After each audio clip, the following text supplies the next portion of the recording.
పదాలు తెలియని పెదవులకు అమృతవాక్యం అమ్మ. సంతానలేమి సమస్యతో బాధపడుతున్న ప్రతి స్త్రీమూర్తి బాధను మేము అర్థం చేసుకోగలం. ఫెటినైన్ అంటే నన్ను రావద్దన్నారు, తెలియలేదు. ఇంకా అధినేత నేనేమని చెప్పాను మీకు, మళ్ళీ మీరు అనవసరంగా మాడిస్తున్నారు నాతో. ట్వీట్లో అదే సోషల్ మీడియాలో ఏం పెట్టాను, ఇది నాకు కన్వే చేశారు ముగ్గురు పెద్ద మనుషులు పంపించినట్లు. అధినేత ఏదైతే చెప్పాడో దాన్ని తూచా తప్పకుండా రామ్ భక్త హనుమాన్ టైప్లో నేను ఏం చెప్పాను, శిరసా ఆజ్ఞను, అధినేత ఆజ్ఞను రామభక్త హనుమాన్ టైప్లో, రాముడు చెప్తే హనుమంతుడు అడిగేస్తాడు ఆ టైంలో నేను ఆయన ఆజ్ఞను శిరసావిస్తానని చెప్పి వాడికి హామీ ఇచ్చాను పెట్టానా. మరి అర్థమైంది, మళ్ళీ అదే ఇడి తిప్పి అడిగితే ఉపయోగం ఉంది.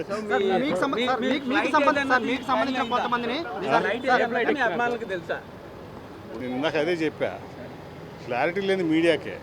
నా మైండ్ సెట్ పైనుంచి కింద వరకు నా అభిమానులందరికీ ఫ్రీ కమ్యూనికేషన్ ఫ్లో ఉన్నట్టు మాకు ఏదో వాడి వాళ్ళ టెలిపతి ఉంటుంది మాకు.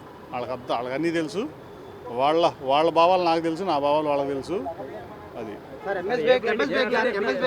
స్వామిదాస్ గారు కానీ బొమ్మసారి గారు మీరంతా మిమ్మల్ని నమ్ముకునే ఉన్నారు. బట్ మీకే ప్రస్తుతానికి అయితే అక్కడ అవకాశం లేదు అని చెప్తున్నా నేపథ్యంలో మీరు ఖచ్చితంగా వాళ్ళందరికీ కూడా ఎమ్మెల్యేలు చేస్తారని మాట ఇచ్చారు. సో ఇప్పుడు వాళ్ళకి నేను పార్టీ ఓనర్ని కాదు కదా,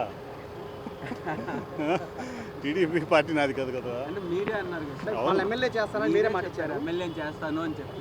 అవును, ఇప్పుడు అదే మాట మీదే ఉన్నారు సార్. అవును, మీరు గెలిపించుకుంటారా? అంతే. అనేది ఏంటంటే తినబోతారు రుచి ఎందుకు, తొందర ఎందుకు.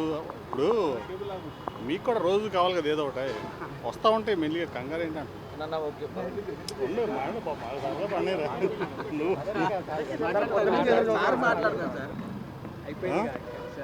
అన్నీ చెప్తా, చెప్పాల్సిన టైం వచ్చినప్పుడు అన్నిటికీ చెప్తా సమాధానం.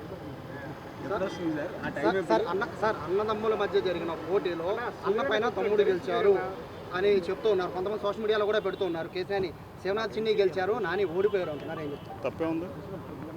తప్పే ఉంది, తప్పేం లేదుగా. ఎవరో ఒకళ్ళు ఓడాలి, వాళ్ళు గెలవాలి, అంతే కదా. ఇప్పుడు యుద్ధం అన్న తర్వాత లేదా క్రికెట్ మ్యాచ్ ఉంది, ఒక టీం ఓడాలి, ఒక టీం గెలవాలి కదా, అంతేనా కదా. ఓకే, ఎవరో వాళ్ళు గెలిచినట్టే కదా. 10 ఏళ్ల పాటు ఎంపీ ఉన్న మీరు ఓడిపోవడం అనే దానికన్నా వెనకాల ఏముందనుకుంటున్నారు? అది ఎవరు డిసైడ్ చేయాల్సిన ప్రజలు కదా. ఇప్పుడు ప్రజాస్వామ్యంలో ప్రజలు అది డిసైడ్ చేయాల్సిన ప్రజలు కదా, నువ్వు నేను కాదు కదా. ఎవరు గెలిచారు ఎవరు అనేది ఎలక్షన్లో చూడాలి. మీరు పుట్టిన పోస్ట్ కింద చాలా మంది సార్ అక్కడ కాకపోయినా మా నియోజకవర్గంలో పోటీ చేయండి అని చాలా కామెంట్లు వస్తున్నాయి కింద. చూద్దాం, కంగారే ఉంది. ఇప్పుడు నన్ను నమ్ముకుని కొన్ని వేల మంది ఉన్నారు. ఇందా మీరు అడిగారు, ఒక సుబ్బారావు, ఒక బేగ్గో, ఒక స్వామిదాస కాదు, నన్ను నమ్ముకుని ఈ విజయవాడ పార్లమెంట్ నియోజకవర్గంలో కొన్ని వేల మంది ఉన్నారు. వాళ్ళందరి మనోభావాలని నేను దృష్టిలో పెట్టుకోవాలి ఫస్ట్. ఇది నా ఒక్కటి డెసిషన్ కాదు, వాళ్ళ డెసిషన్ వాళ్ళు చెప్పారు. నా డెసిషన్ చేయాలంటే నేను అంతా మా వాళ్ళందరూ మనోభావాలని ఆలోచనల్ని పరిగణలోకి తీసుకున్నప్పుడు డెసిషన్ తీసుకుంటాను. కేసీఆర్ నాని గారి నాయకత్వం, కేసీఆర్ నాని గారి నాయకత్వం. బొమ్మసాని సుబ్బారావు గారిది మీటింగ్ జరుగుతుంది, ఇది స్టార్టెడ్, దానికి వెళ్తున్నారా? నేను అసలేదు నీకు చెప్పాను కదా, అధినేత ఏం చెప్పాడు, పార్టీ కార్యక్రమానికి దూరంగా ఉండు, నువ్వు పట్టించుకోవద్దు అన్నాడు అని చెప్పారు. నాకు వచ్చిన ఆయన పంపించినటువంటి ముగ్గురు పెద్ద మనుషులు. నేనేం పెట్టాను కింద, అధినేత మళ్ళీ అదే చెప్పే కదా, ఆజ్ఞను శిరసావిస్తానని చెప్పాను. మరి అధినేత పార్టీ కార్యక్రమాల్లో పాల్గొనడం నేను ఎక్కడ పాల్గొంటాను? గెలిచిన ఎంపీ, వైసీపీ ఫ్యాన్ గాల్లో కూడా గెలిచిన ఎంపీ మీరు 10,000 మధ్య వచ్చిన ఆయన, అలాంటిది మిమ్మల్ని పక్కన పెట్టడం, అది పార్టీ కార్యక్రమాలకు పక్కన పెట్టడం అంటే ఎలా చూస్తారు? నేను ఎలా చూస్తాను, పార్టీ హైకమాండ్ ఉంటుంది, పార్టీ ఇష్టం కదా. పార్టీ ఆజ్ఞను పాటిస్తమే యాజ్ ఆఫ్ నౌ నా డ్యూటీ. సార్ మీరు ప్రభుత్వ కార్యక్రమాల్లో పాల్గొంటున్నారు నియోజకవర్గాల వారికి. రేపు నియోజకవర్గం ఇప్పుడు కేంద్ర మంత్రి గారు ఆవిడ వస్తుంది రేపు, వికసిత్ భారత్, దాంట్లో పాల్గొంటున్నా. అట్లాగే కొన్ని నా ఎంపీ నిధుల నుంచి నందిగామ నియోజకవర్గంలో శంకుస్థాపనలు ఉన్నాయి 3, దానికి వెళ్తున్నా. పార్టీ కార్యక్రమాల్లో పాల్గొనే అధికారం పార్టీకి ఉంది, కానీ ప్రభుత్వ కార్యక్రమాల్లో పాల్గొనడానికి అధికారం లేదు కదా. అది నాకు ప్రజలు ఇచ్చిన హక్కు కదా.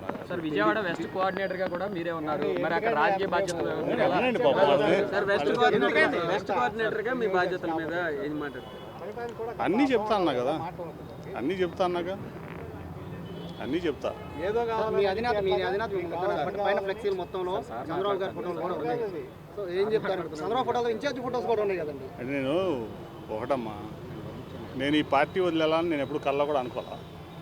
అందుకే 2019లో గెలిచినాక నాకు ఎన్ని ఆపర్చునిటీస్ వచ్చినా కూడా ఆయనతో నేను ఉండాలనే ఒక ఉద్దేశంతో ఆయన కోసం నిలబడ్డా. రాత్రి చెప్పారు.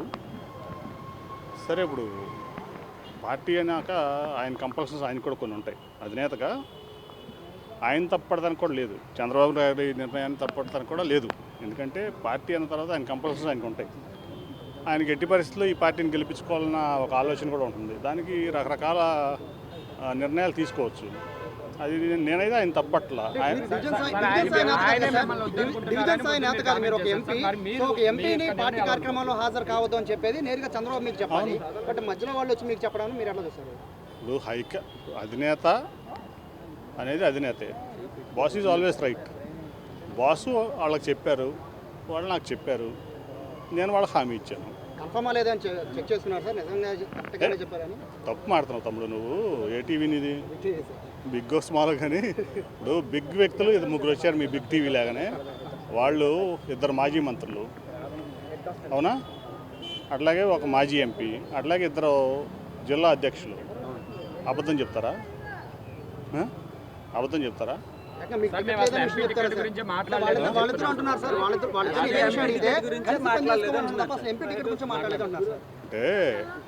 వాళ్ళు చెప్పింది నేను ట్వీట్ చేశాను. ఇప్పుడు మరి వాళ్ళు ఎందుకన్నారో వాళ్ళని అడగాలి. అది యాజ్ ఇట్ ఈజ్గా వాళ్ళు ఏం చెప్పారో నాకు కన్వే చేశారో పెద్ద ఆయన మెసేజ్, అదే నేను నా ట్వీట్ రూపంలో పెట్టాను. నేనేమి ఒక్క అక్షరం కూడా నేను దాంట్లో వేరే తప్పుగా రాయలేదు. వాళ్ళు ముగ్గురు వచ్చారు, నేను కాకుండా దానికి 3 సాక్షులు కూడా ఉన్నారు. అది మాట్లాడినప్పుడు ఆ సాక్షుల పేర్లు మీకు చెప్పను. సార్, చంద్రబాబు గారు మిమ్మల్ని వద్దనుకుంటున్నారు అని అన్నారు, మరి మీరు ఇంకా చంద్రబాబు గారిని కోరుకుంటున్నారా? అది చెప్పే కదా, ఇప్పుడు నా కాలం నిర్ణయిస్తుంది. కాలం నిర్ణయిస్తుంది. యాజ్ ఆఫ్ నౌ నేను ఈ పార్టీలో ఉన్నా. ఆయన ప్రస్తుతానికి నా అధినేత. నేను నిర్ణయం తీసుకున్నప్పుడు మళ్ళీ మీకే చెప్తా కదా. ఎక్కడికెళ్తాను, ఇక్కడే ఉంటాను, రోజు ఉంటాను. ఎంపీగా పోటీ చేయాలని పొద్దున్న నుంచి మీ కార్యకర్తలు, మీ అభిమానులు అందరూ కోరుకుంటున్నారు. మీరు మళ్ళీ ఎంపీగా పోటీ చేస్తారా? నేను లాస్ట్ టైమే చెప్పాను మీకు, నేను ఇండిపెండెంట్ నుంచున్నా, నేను ఎంపీకి గెలుస్తా, అందులో డౌట్ లేదు. అన్ని క్లారిటీలు వచ్చిన తర్వాత మా వాళ్ళందరితో మాట్లాడిన తర్వాత నా నిర్ణయం ఖచ్చితంగా మీకు తెలియజేస్తా. ఎంపీగా అయితే నేను పోటీ చేస్తున్నా, అట్లాగే ఎంపీగా పోటీ చేస్తున్నా. మీకు ఇంతకు ముందే చెప్పా, 3వసారి మళ్ళీ నేను విజయవాడ పార్లమెంట్ సభ్యుడికి ఎన్నిక అవుతాను. ఆ ధీమా నా దగ్గర ఉంది, ఆ కాన్ఫిడెన్స్ నాకు ఉంది, నా ప్రజల మీద నమ్మకం ఉంది, విజయవాడ ప్రజల మీద. తప్పకుండా మళ్ళీ 3వసారి విజయవాడ ఎంపీ నేనే. సార్, మీరు అంటే మీకు వేరే పార్టీల నుంచి ఏమైనా ఆఫర్ వచ్చిందా సార్? మీకు చెప్పాను, నేను 2019 నుంచి అనేక ఆఫర్లు వచ్చినాయి. కానీ అధినేత వెంట ఉండాలి, పార్టీ వెంట ఉండాలి. అధినేత కష్టకాలంలో ఉన్నప్పుడు ఆయన పక్కన నిలబడాలనే ఉద్దేశంతో నేను చాలా అవమానాలు పడ్డా. మీకు చెప్తాను, నా పదే మీకు చెప్తున్నా. మొన్న కూడా నేను తిరువూరులో మాట్లాడా. ఒక వ్యక్తి ప్రెస్ మీట్ పెట్టి కార్పొరేషన్ ఎలక్షన్ ముందు చెప్పు తీసుకొడతా అన్నాడు, క్యారెక్టర్ లేని పర్సన్. అట్లాగే ఒక పాలిట్ బ్యూరో సభ్యుడు గొట్టంగాడు అన్నాడు అదే ప్రెస్ మీట్లో. అట్లాగే ఇక్కడ నుంచున్న కార్పొరేటర్ని 50 మంది దగ్గర అంటే 64లో 14 గెలిచారు, కనీసం 30 మంది గెలిచేవాళ్ళు. ఇంకా కావాలని చెప్పి ఓడించారు పార్టీని. అయినా కానీ ఎక్కడా స్పందన లేదు పార్టీ నుంచి. కానీ అయినా నేను దాని గురించి పెద్ద పట్టుబట్టలేదు, ఎందుకంటే పార్టీ లక్ష్యంతో. సరే, ఇప్పుడు అధినేత నిర్ణయం తీసుకున్నాడని నాకు మెసేజ్ ఇచ్చారు. ఓకే, ఏదో ఒక నిర్ణయం అయితే చెప్పారు కదా. సో మా వాళ్ళందరితో మాట్లాడాలి కదా నేను కూడా. మీరు అంత కంగారు పడితే ఎట్లా? ఇప్పుడు దాదాపు కొన్ని చెప్పే 7 నియోజకవర్గాల్లో కానీ రాష్ట్రంలో కానీ నాకు అనేక మంది